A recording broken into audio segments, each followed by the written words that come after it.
जाएंगे। हो सकता है कल परसों तक वो हर हाल में बिहार से। पुलिस के सामने दिया गया बयान का कोई महत्व नहीं है कानून के दृष्टिकोण में। जैसे ही इस केस में जज साहब के सामने प्रस्तुत होगा हाई कोर्ट लेवल पर, एक लाइन में बात होती, कैसे नाम इनका आया, तो बोला था कन्फेशनल स्टेटमेंट पर। सुनते ही नहीं जज साहब, बोलेंगे ठीक है कन्फेशनल स्टेटमेंट पर क्या इनको रखने का उचित बनता है, क्योंकि इसका एविडेंटरी वैल्यू है नहीं। ऐसे परिस्थिति में बेल तुरंत ग्रांट होता है। मनीष कश्यप को बहुत बड़ा बेनिफिट हुआ है। कोर्ट ने भी कड़ी आपत्ति जताई कि इनके खिलाफ बहुत कुछ मिला नहीं है, जो प्रथम दृष्टया जो मामला है। बेतिया से मनीष कश्यप की गिरफ्तारी क्या हुई? मनीष कश्यप को कारागार ठहरा दिया गया। आखिर यहाँ पे देख सकते हैं कि मनीष कश्यप के विरोध में कितने लोग खड़ा हो चुके हैं। मनीष कश्यप के खाते से जो 40 लाख मिले उन्हें फर्जी बताया जा रहा है। आखिर इतने बड़े रकम तो हर किसी के पास रहते हैं। FIR के बाद में यहाँ पे वकील साहब से जानने का कोशिश करते हैं आखिर वकील साहब ने क्या करारा जवाब दिया है। बिहार पुलिस की बात तमिलनाडु पुलिस ले गई है, क्या कुछ है ये? उनको प्रोडक्शन वारंट पे ले गया है या पुलिस रिमांड मिली है? इससे क्या फायदा या क्या नुकसान होगा मनीष कश्यप को? देखिए, बहुत ही अच्छा प्रश्न आपने पूछा है। इस प्रश्न का आंसर मैं थोड़ा एक लाइन में डिटेल में देना चाहूँगा, ताकि आपके चैनल के माध्यम से वो लोग भी जो समाज में कुछ लीगल टर्म को समझना चाहते हैं, इस कंसेप्ट को भी समझेंगे। तो बहुत सारे लोगों के बीच में एक दुविधाजनक बातें हो रही है। 3 टर्म जो लोगों को समझना चाहिए इस केस के माध्यम से। तो पहला एक टर्म यूज है ट्रांजिट रिमांड, दूसरा है पुलिस रिमांड, तीसरा टर्म है जुडिशियल कस्टडी और पुलिस कस्टडी। इसके संदर्भ में बारीकी से समझिए, तब उससे आपको पता चलेगा कि किसी भी मुकदमे में, चाहे वो मनीष जी का मुकदमा हो या अन्य मुकदमा में, क्या इसका नफा और नुकसान होगा, तो वो समझिए। सबसे पहले बात तो ये समझने की ज़रूरत है कि जब कभी भी कोई व्यक्ति गिरफ्तार होता है, तो गिरफ्तार करने के बाद पुलिस को एक 24 घंटा का वक्त रहता है कि आप 24 घंटा के अंदर में उसको संबंधित जो CGM होते हैं उनके सामने उसको प्रस्तुत कर दिया जाता है। अब वहाँ से जब जुडिशियल मजिस्ट्रेट के सामने जब प्रस्तुत कर दिया जाता है, उसके बाद जुडिशियल मजिस्ट्रेट उनको वहाँ से इन धाराओं में उनको दिया जाता है कि फॉरवर्ड किया जाता है, तब वो अपने कस्टडी में लेते हुए उनको जेल में भेजते हैं। तो जैसे ही वो वहाँ से जुडिशियल मजिस्ट्रेट साहब ने आदेश दिया और वो जेल में गया, तो समझिए कि जुडिशियल कस्टडी यानी कि जज साहब के कस्टडी में वो आ गया। अब वहाँ पर पुलिस की कोई मर्जी नहीं चलेगी। अब यदि वो जेल से पुलिस को कुछ पूछताछ भी करना होगा, तो बिना जज साहब जिसने उनको, जुडिशियल मजिस्ट्रेट साहब ने जो उनको भेजा है, उनके अनुमति के बिना वो उससे कुछ भी सवाल जवाब नहीं कर सकते हैं। तो वो तो एक पुलिस के पास जब तक कोई व्यक्ति रहा तो कहा जाएगा कि ये पुलिस कस्टडी में है। लेकिन जैसे ही पुलिस ने जज साहब के हवाले कर दिया और जज साहब ने उनको यदि जेल में भेज दिया, तो वो टर्म जुडिशियल कस्टडी का होता है। अब एक दूसरा टर्म जो आपने कहा कि प्रोडक्शन वारंट क्या होता है, उसके संदर्भ में समझिए कि इनके ऊपर बिहार में भी केस था और तमिलनाडु में भी केस थी। अब ये जब यहाँ गिरफ्तार हुए, मीडिया के माध्यम से और अन्य लोगों के माध्यम से जब वहाँ की तमिलनाडु पुलिस को खबर हुई कि ये मनीष नाम का व्यक्ति बिहार में गिरफ्तार हो चुका है, जिसकी ज़रूरत उसको भी उस केस में है, तो वो वहाँ से क्या करेंगे, जो तमिलनाडु पुलिस जो है, संबंधित जो जुडिशियल मजिस्ट्रेट होते हैं उनके पास एक आवेदन देते हैं और बताते हैं कि माय लॉर्ड वो व्यक्ति जो है सो गिरफ्तार हो चुका है।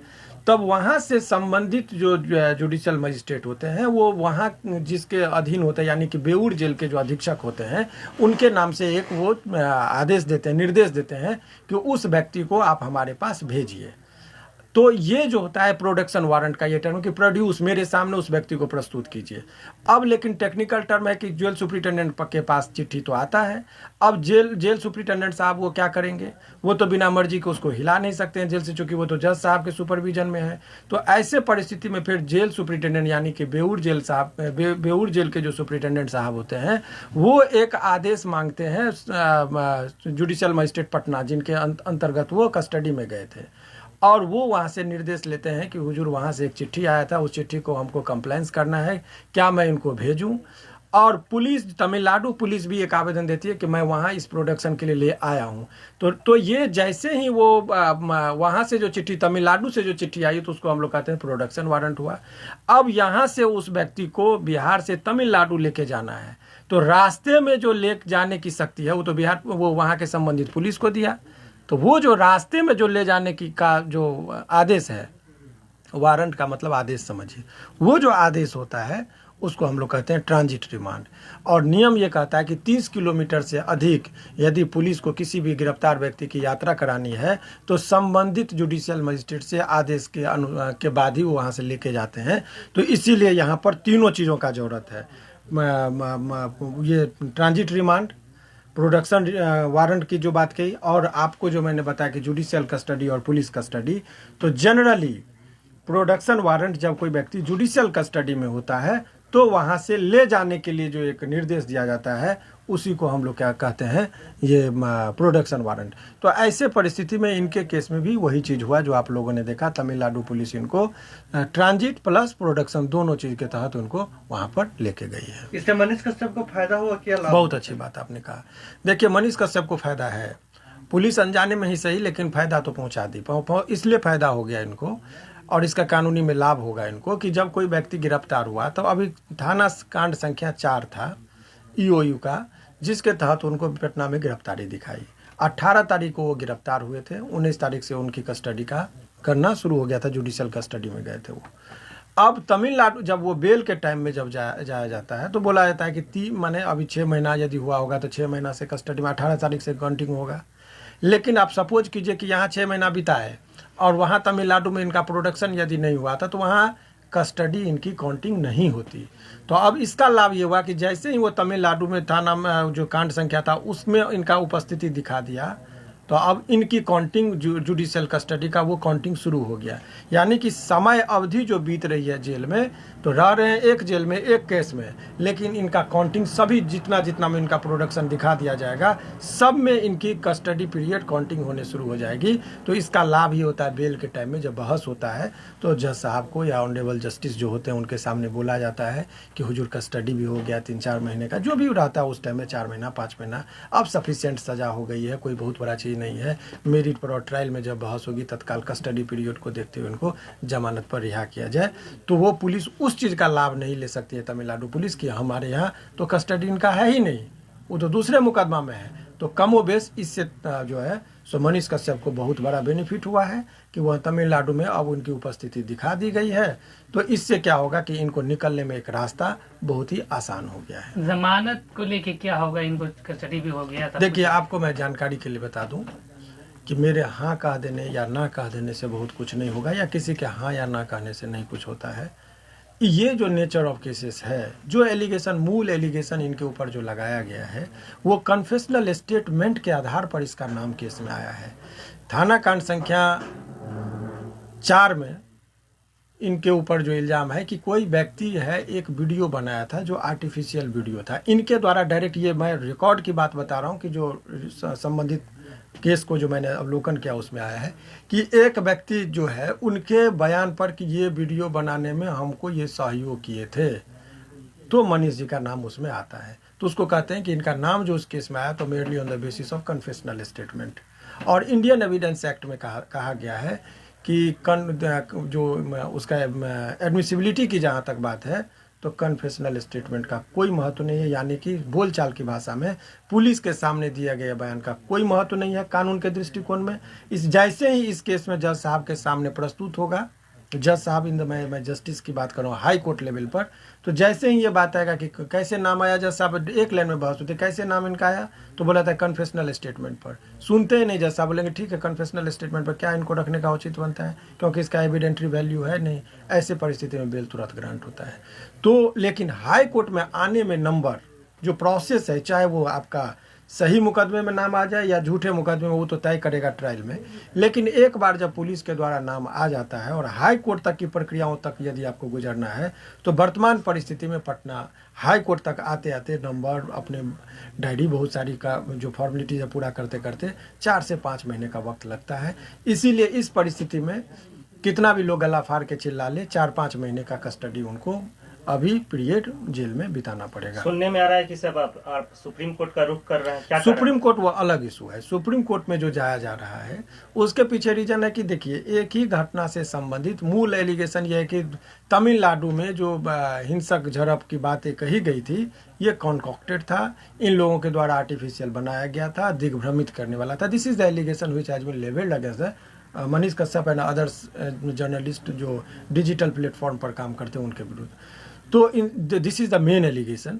लेकिन एफआईआर जो है सो 13 एफआईआर तमिलनाडु में, 6 एफआईआर बिहार में और 9 केस पहले से।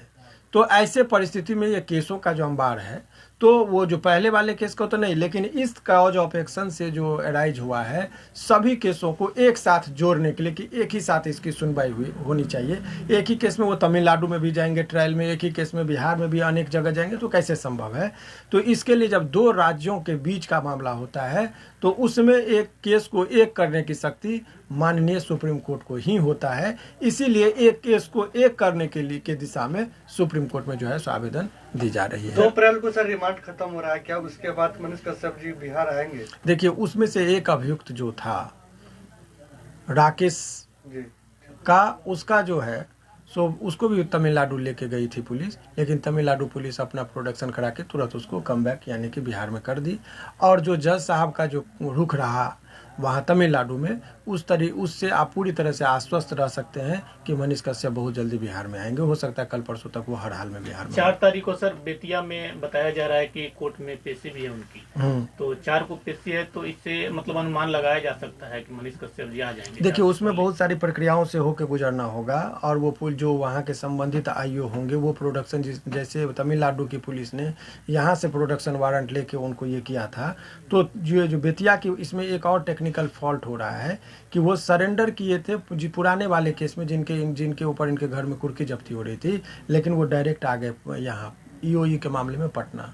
जबकि तमिलनाडु वो जो बेतिया पुलिस जो थी, जो उसको पहले कंसस होना चाहिए था क्योंकि उसमें तो 82 और 83 निर्गत हो गया। तो ऐसे परिस्थिति में ये सब चीज़ का लाभ जो है सो बेल के टाइम में इस सब पॉइंट को उठाया जाता है तो अभियुक्त को मिलता है। तमिलनाडु में सर जैसे कि 13 केस फाइल किया गया 3 जिला में बताया जा रहा है, तो वहाँ पे सर जो 13 केस फाइल किया गया उस केस को लेकर कुछ जानकारी मिलेगी? जानकारी आप डिटेल इतना ही समझिए कि ये जो धाराएं हैं कमोबेश वही धारा जो बिहार में लगी है, जो एलिगेशन बिहार के केस में है वही चीज़ पर, और तमिलनाडु पुलिस को बहुत ज़्यादा कुछ मिला नहीं है।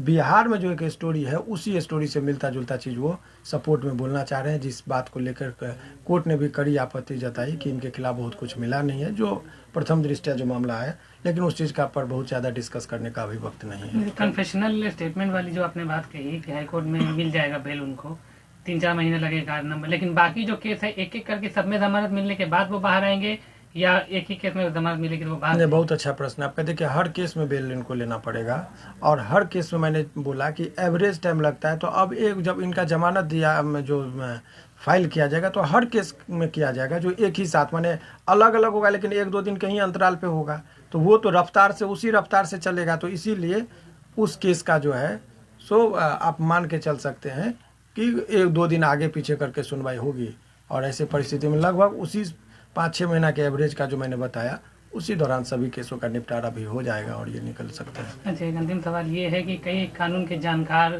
की जो खबरें आ रही हैं, देखने में आ रहा है, यूट्यूब पे भी वीडियोज हैं, कह रहे हैं कि मनीष कश्यप के जो वकील हैं वो उन्हें छुड़ा नहीं पा रहे हैं। देखिए जी सर आपको मैं बता रहा हूँ, ये इस केस में मैंने देखा कि बहुत जो वकील साहब सबका बयान आया, तो उस पर मैं टीका टिप्पणी इसलिए नहीं करना चाह रहा हूँ कि जिनका जो कलेंट होता है उस पर वो यदि अपनी विवेचना करे तो वो ऑथेंटिक जानकारी देंगे। और आज के डेट में बिना मेहनत के और कम टाइम में पॉपुलर होने के लिए कुछ लोग आके मीडिया, और कुछ मीडिया कर्मियों का भी है, क्या न्यूज़ चला दे रहे हैं कि इन्हीं का काट कर किसी में, अभी मुझे कहने में तो शक्ति नहीं कि तेज प्रताप जी का एक आपत्तिजनक वीडियो इन लोगों ने दिया है जो कि गलत है, ऐसे मीडिया कर्मी पर कार्रवाई हो सकती है। कि जो चीज़ है नहीं, किसी के बारे में कोई चीज़ चला देना बिना पुष्टि किए हुए, किसी के बारे में कल को आपके बारे में भी चला रहे, तो ऐसे ही कुछ मीडिया कर्मियों की वजह से ये सब चीज़ भोगना पड़ जा रहा है। गलती एक आदमी करते हैं और इम्प्रेशन सभी मीडिया कर्मियों पे जाता है, खास करके डिजिटल वाले पर। तो ऐसे लोगों पर आप लोग भी ध्यान ना दें और जो खबर की जो भी है ऑथेंटिक बात जो हो उसको चलाइए। और किसने क्या, किसी व्यक्ति के ओपिनियन से इस केस पर कोई प्रभाव नहीं पड़ता है। अभी यदि मैं कह दूं कि कौन मैं का लाल है 24 घंटे में मैं रिलीज करा दूं, 24 घंटा तक खूब वाहवाही मिलेगी, ताली मिलेगी, लेकिन 25वां घंटा में आपको जवाब देना होगा। तो जिनको केस नहीं है तो वो तो कुछ भी कह देंगे कि ये है वो है, ये कानूनी प्रक्रियाओं से होकर गुजर सकता है। और मैं दावे के साथ कह रहा हूँ कि इस प्रोसेस में हाई कोर्ट तक आने आते 4 से 5 महीने का वक्त लगेगा तो लगेगा, और इससे पहले किसी की औकात नहीं है कि उनको रिलीज करा सके। अच्छा, एक सवाल और सर, जैसे कि मनीष कश्यप अगर तमिलनाडु से बिहार आते हैं तो क्या उनके साथ तमिलनाडु पुलिस फिर से आएगी और फिर से ट्रांजिट जमानत लेके जा सकती है? देखिए, ये काल्पनिक प्रश्न पर आंसर क्या होगा, पुलिस की क्या स्ट्रेटजी, उस पर अपना लोग पूर्वानुमान लगा के कोई बात नहीं। पुलिस की अपनी स्ट्रेटजी होती है, वकील की अलग स्ट्रेटजी होती है कोर्ट के लिए, और अभियुक्त की अलग स्ट्रेटजी होती है। इसीलिए उन प्रश्नों पर मुझे नहीं लगता है कि बहुत ज़्यादा हम लोग नहीं, ये सवाल जो आपने कहा था केस वाला मामला, तो जो बोल रहे हैं कि छुड़ा नहीं पा रहे हैं वो भी कानून के जानकार है, वो भी देख रहे होंगे कि कौन कौन सी धारा लगी है, तो ऐसे में वो कैसे कर पा रहे हैं? देखिए, बहुत अच्छी बात है, आपको मैं बता रहा हूँ, बहुत अच्छा प्रश्न आपने पूछा। देखिए, यदि आपको बांसुरी दे दिया जाए बजाने के लिए, और आपको या मैं बांसुरी बजाऊंगा तो पिपही की आवाज़ निकलेगी सीटी की, लेकिन एक कलाकार जो होता है वो किस छेद को कब दबाना है, कब उठाना है, कब जोर से फूंकना है, कब धीरे फूंकना है, तो एक धुन पैदा होता है, और धुन सबको अच्छा लगता है, और सीटी की आवाज़ इरिटेटिंग होती है, लेकिन धुन पर सभी नाचता है। उसी तरीके से जो एक्सपर्ट एडवोकेट होंगे, कानून का जो जानकार होगा, किस बात को जोर से बोलना है, किस बात को धीरे बोलना है, किस बात को उठाना है, किस बात को नहीं उठाना होगा, ये एक आर्ट है। तो एडवोकेट डिग्री सभी के पास है, काला कोट भी सभी के पास है, लेकिन आखिर नामी गामी लोग कुछ ही खास क्यों अपना जगह बना पाते हैं? क्रिकेट तो बहुत लोग खेल ले, लेकिन सचिन तेंदुलकर का ही नाम क्यों जपा जाता है? संगीत की दुनिया में अभी भी लता मंगेशकर के नाम को क्यों जपते? क्यों कोई बड़ा कलाकार नहीं आया है? एक गाना बैंड बाजा में भी गाते हैं भरा तो 500 मिलता है, और वही गाना आज के डेट में यदि कोई बड़े आर्टिस्ट गाते हैं तो लाखों करोड़ों रुपया कमाते हैं। तो वो कह देना कि वो भी एक्सपर्ट है, उस चीज़ से मेरा डिफरेंट ओपिनियन है। सबका अपना जिसको ज्ञान है, जितना उस ज्ञान के आधार पर अपना आकलन कर रहे हैं, तो उस चीज़ से ये उतावलेपन का चीज़ नहीं है। यदि आप नपे तौले और एक कन्फाइंड वे में नहीं बोल पा रहे हैं, तो इसका मतलब कि ज्ञान के अज्ञानता बस लोग इस तरह की बातें कर बैठते हैं।